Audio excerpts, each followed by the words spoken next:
अस्सलाम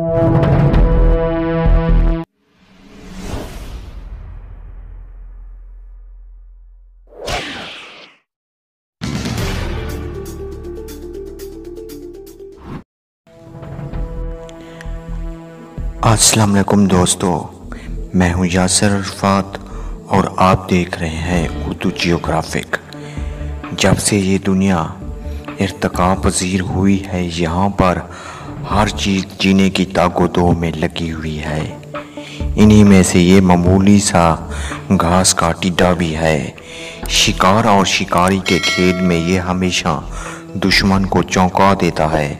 मुलाहिज़ा कीजिए इसकी कुछ मज़ीद वीडियोज़ झलकियाँ।